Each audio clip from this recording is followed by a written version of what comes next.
नमस्कार दोस्तों, स्वागत है आप सभी का हमारे YouTube चैनल के ऊपर। तो आइए समझते हैं कि निफ्टी 50 में जो ये लगातार गिरावट हमें देखने को मिल रही है, उसके पीछे क्या-क्या रीजंस चल रहे हैं। सबसे पहले अगर हम बात करें तो यूएस से एक न्यूज़ आ गई है कि इकोनॉमिक स्लोडाउन आने की एक पूरी आशंका है और जिन्हें हम मंदी भी कहते हैं, तो उसके चलते हुए काफ़ी सारे मार्केट में एक नेगेटिव सेंटिमेंट चल रहा है। दूसरी अगर हम बात करें तो मिडल ईस्ट में एक वॉर का माहौल देखने को मिल रहा है हमें, और अब इसमें ये भी न्यूज़ आ रही है कि यूएस मिलिट्री ने इंटरफियर करना शुरू कर दिया है और वहाँ पर अपनी प्रेजेंस को दिखाया हुआ है। तो काफ़ी हद तक उसकी प्रेजेंस को एक नेगेटिव वे में लिया जा चुका है मार्केट के द्वारा। अगर हम तीसरी न्यूज़ की बात करें तो काफ़ी सारे इंडियन जो कंपनियां है उसकी क्वार्टरली अर्निंग रिपोर्ट थी, वो मार्केट के अकॉर्डिंग नहीं आई। मार्केट की जो एक्सपेक्टेशन चल रही थी उसके हिसाब से ये नहीं आ पाई है, तो उसकी वजह से भी हमें प्रॉफिट बुकिंग देखने को मिल रही है। अगर हम फोर्थ पॉइंट की बात करें तो इंडिया के जो नई गवर्नमेंट आई है मोदी 3.0 की, उनका जो एक मार्केट का जो एक एक्सपेक्टेशन था उस गवर्नमेंट से कि कुछ इकोनॉमिक ग्रोथ के लिए कुछ नए अनाउंसमेंट आएगा या फिर कुछ भी बड़ा अनाउंसमेंट आएगा, तो उस हिसाब से बजट में ऐसा कुछ भी देखने को नहीं मिला। उसकी वजह से भी थोड़ा बहुत इम्पैक्ट हमें देखने को मिल रहा है और ओवरऑल पूरे ग्लोबल मार्केट में एक शॉर्ट टर्म देखा जाए तो एक नेगेटिव ट्रेंड शुरू हो चुका है और न्यूज़ की जो पूरी बुनियाद है वो उसका रीज़न है। और इंडियन मार्केट की अगर हम बात करें तो आप देख सकते हो काफ़ी टाइम से ये मार्केट जो था वो एक रैली दिखा रहा था, रुकने का नाम ही नहीं ले रहा था। अगर हम प्रॉपरली बात करें तो लगभग 2023 के अप्रैल महीने से नॉन स्टॉप ये एक अप मूव में ही दिख रहा था, यानी कि लगभग 14-15 महीनों से मार्केट सिर्फ और सिर्फ अप मूव ही दिखा रहा था। कहीं पर कुछ रीज़न नहीं मिल रहा था मार्केट को प्रॉपरली एक करेक्ट होने का। जब भी हम मार्केट की अगर बात करते हैं तो मार्केट स्ट्रेट वे में कभी नहीं जाता। ये मैं अपने लगभग अच्छे वीडियो में हर बार मैं कहता हूँ, मार्केट को अगर ग्रो करना है तो वो जिगजैग पैटर्न को ही फॉलो करता हुआ जाएगा। स्ट्रेट वे में जब भी कोई स्टॉक या फिर जब भी कोई मार्केट ऊपर चढ़ता है तो ये एक थोड़ा सा अच्छा नहीं होता इन्वेस्टर्स के लिए।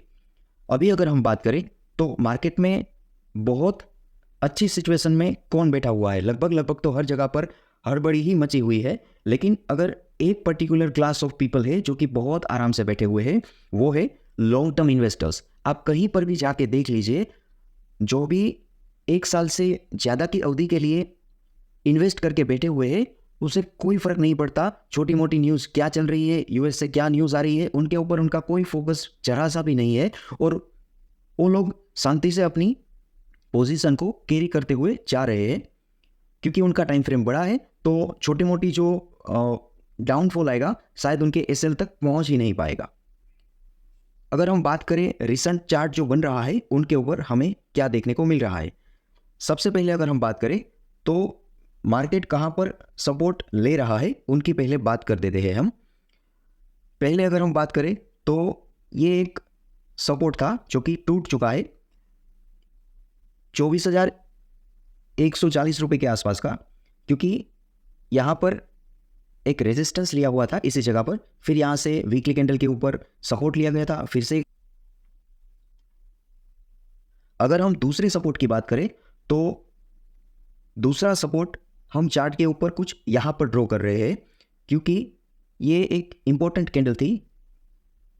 अगर हम प्रॉपरली ड्रॉ करें तो ये एक कैंडल थी जिनका हाई और लो हमारे लिए सबसे ज़्यादा स्ट्रॉन्ग रोल प्ले करेगा सपोर्ट और रेजिस्टेंस को मेजर करने के लिए।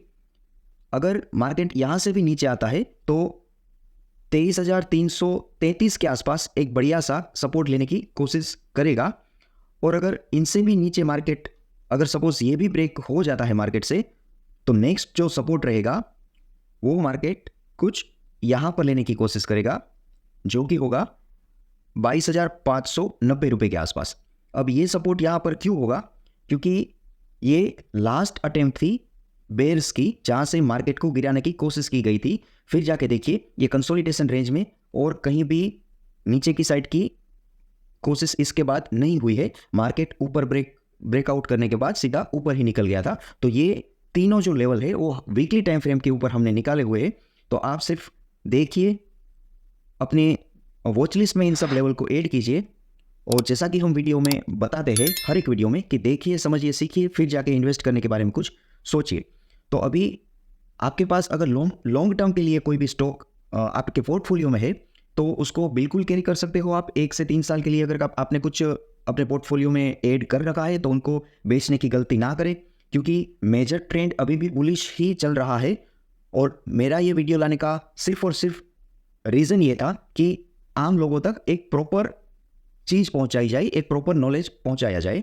तो बिल्कुल भी हड़बड़ी नहीं करनी है। और दूसरा, कोई भी स्टॉक को रिसेंटली अभी परचेज नहीं करना है, या फिर निफ्टी में ओवरसाइजिंग की, निफ्टी या बैंक निफ्टी में या फिर किसी इंडेक्स में ओवरसाइजिंग वाली जो पोजीशन है उनको अभी, उनसे आप अवॉइड रहिएगा।